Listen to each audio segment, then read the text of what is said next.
tarapta önügü bolat. Sözüm akırında çakırık menen toktolup ketemin. Sayazen joldagılar, savrısız bolbagıla, sangırgı samaptırat, sadırdı koldagıla. Kayçılaş joldagılar, kaydıger bolbagıla, kança iş jasap saldı, kançını koldagıla. Ak bolup yolunuzlar, iş kaçsın oyunuzlar, sülükteli kütüp durat, köz salıp koyunuzlar. Rahmat. Ay rahmat, sizge çok rahmat. Abdikerim, Uçubek Üst geliniz. Dayardansın Narmanbayev, Mayranbek Anarbayev, çoğalar... Урматтуу Садыр Нургужоевич, урматтуу делегаттар. Учурда республика боюнча үй бүлөлүк зомбулук, жаш жетпегендерге карата болгон зордук зомбулук өтө көбөйүп кеткендиги бүгүнкү күндө бүгүн президентибиздин эртең мененки берген маалыматында да белгиленип кетти. Үй бүлөлүк зомбулуктун жана балдарга карата болгон зордук зомбулуктун алдын алуу жана алар менен иштөө Кыргыз Республикасынын эмгек, социалдык камсыздоо жана миграция министрлигине жүктөлгөн. Эмгек, социалдык камсыздоо жана миграция министрлигинин райондук жана шаардык башкармалыктарында эмгектенген социалдык кызматкерлер зордук зомбулукка кабылган үй бүлө мүчөлөрү жана балдар менен иш алып барышат. Бирок алардын учурдагы алган эмгек акысы өтө аз. Тактап айтканда, бир айда 12 000 сом эмгек акы алышат. Ошол алган 12 000 сом эмгек акы менен айыл өкмөттөргө чыгып, турмуштук оор кырдаалдагы үй бүлөлөр жана балдар менен иш алып барышат. Натыйжада алган эмгек акылары өздөрүнүн жол акыларына жана өзүнүн ичкен тамак ашына да жетпейт. Ошондуктан райондук жана шаардык эмгек, социалдык камсыздоо жана миграция башкармалыктарында иштеген социалдык кызматкерлердин эмгек маянасын көбөйтүп берүүңүздөрдү суранам. Экинчи маселе. Бүгүнкү күндө Манас шаарынын аянты сиз жүргүзгөн административдик аймактык реформанын негизинде бир нече эсеге чоңойду. Сиздин көрсөтмөңүз менен мамлекет тарабынан бөлүнгөн акча каражатын сарамжалдуу пайдалануунун натыйжасында бардык көчөлөр оңдолуп, асфальт төшөлдү. Жалал Абад областтык администрация жана Манас шаардык мэриясы үчүн жаңы азаттык үйү курулду. Мамлекеттик ипотекалык компаниянын каржылоосу жана курулуш компанияларынын жардамы менен көп кабаттуу үйлөр курулду. Жалпылап айтканда, Манас шаары учурда болуп көрбөгөндөй өзгөрдү, чоңойду.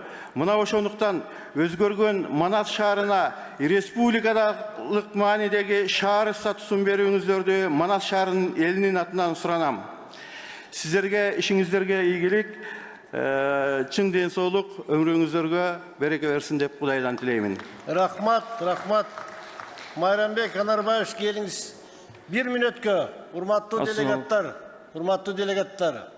Мына биз бүгүнкү күндүдагы жыйынтыктарга азыраак убакыт калды. Мындан кийин дагы бир делегатка сөз берели. Андан ишибизди жыйынтыктайлык. Айта бериңиз. Ассаламу алейкум, урматтуу арбаңыздар, кыргыз эли, журтубуз, ажообуз Садыр Нургужоевич. Мен Чоңалай районунун Чоңалай аймагынан келген делегатмын. Бизде негизги көйгөй болгон нерсе, Садыр Нургужоевич, өтө мындай эл аманатты сизге жеткиз деп айтты эле. Бизде Дароот Коргон айылын айланып өткөн Эркештам Карамык жолунда Дароот Коргон айылынын Чоңалайдын борбору болгон айланып өткөн ошол жерде аралап өткөн жол бар. Азыркы учурда кооптуу болуп калды. Себеби оор жүк ташуучу машиналардын өтө көп санда болгондугуна байланыштуу жолду айлама жол куруу өтө курч маселе болуп отурат биздечи. Биринчи эсепте калгандачы. Ошого сиздерден суранат элек. Айлама жолдун курулушун колдоо берсеңиздер. Себеби мектеп, бала бакча бардык ошол жолдун боюнда жайгаштыргандыгына байланыштуу кооптуу учур өтө көп болуп кетти. Кызылешме айылына көпүрө өтө зарыл болгондугуна ошол айланма жолго көпүрө курулса 2 айылдын маселеси бир чечилет эле. Экинчи көйгөй Карашыбак Кумтала айылдарына, Кумтала 1, Кумтала 2 жаңы конуш айылдарына таза суу Соронбай Жээнбеков убагында убада берилгенден бери таза суу чыкпайт. Азыркы учурда насостук станциялар менен жерден тартып суу кеңири болсо дагы, бирок жерден тартып ички үйгө аргасы болду жарандар. Суудун 17 километр булактан Бахмур участкасына тартып келүү үчүн райондун каражаты күчү чындыгында жетпейт экен. Себеби бул жөнүндө биз атайын кайрылып улам сурап көрдүк. Ошого мамлекеттен бир акча бөлүп же бир жардам берсеңиздер, суу менен камсыз болуп калса, ошол жаңы конуштар, айылдар элдерге жакшы болот эле. Анан үчүнчү маселе Сарыташ Эркештам, Ош Сарыташ Эркештам жолундагы талды кашуусу бар. Бул жол ошол региондун эмес, мамлекеттин өтө чоң кызыкчылыгына пайда бере турган жолго тоннель курууну сунуштайт элем. Бул тоннель курулган болсо, ошол азыркы учурда каттап жаткан оор жүк ташуучу фуралар керек болсо, ошо платный кылып койсо дагы макул элек деп күтүп отурушат да. Себеби кыштын күнү азыр 700ге чейин машина бар экен, ошо каттаган. Азыркы учурда аркы бети да, берки бети да ашуунун тизилип турушат. Авария болгону бар, анча-мынча кыйналып баягында 3 күндөп, 4 күндөп бир жумалап жатып калгандар да бар да, жол тосулуп калган болсо. Ушул тоннель курулса, Кытайдын чыккан товар бардыгы өтө тез убакытта, жеңил, оңой башка өлкөлөргө экспорт болуп, жанагындай транзиттагы жеңилдейт эле бизгечи. Каттам дагы жакшы болот эле. Ушуну сиз өзүңүз жеке көзөмөлүңүзгө алып, транспорт министрлигине сунуштасаңыз өтө жакшы болот эле. Чоң рахмат, ийгилик.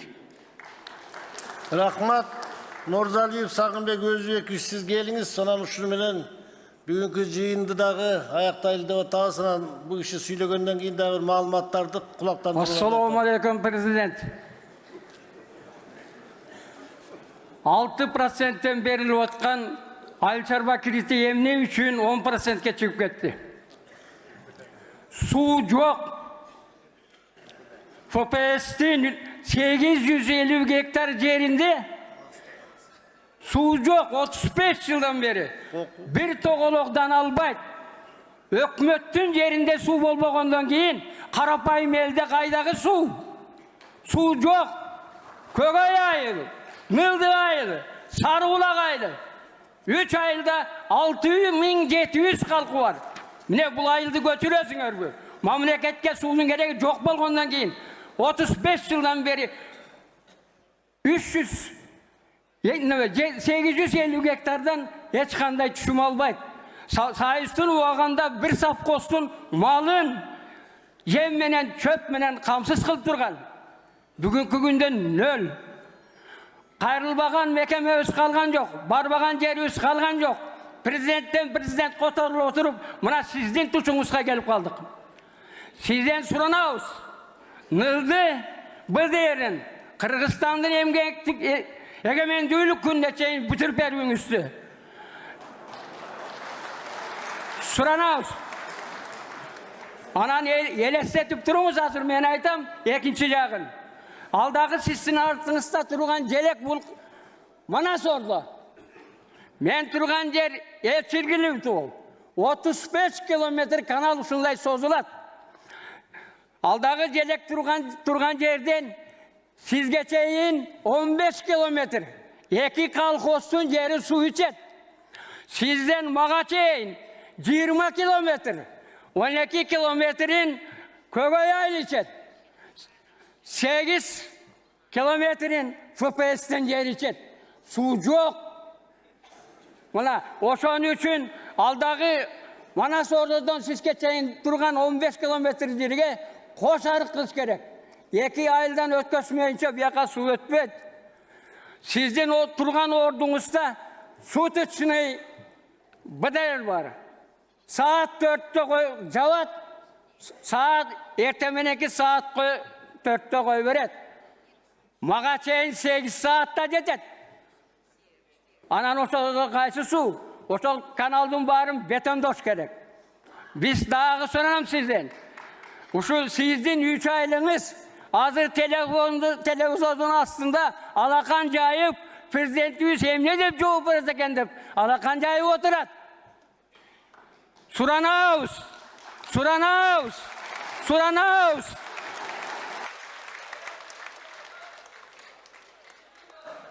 Rahmat Aksakal. Buna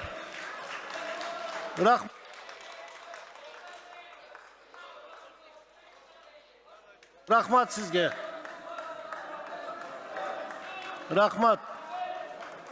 Rahmat Aksakal. Rahmat. Жақсы эле.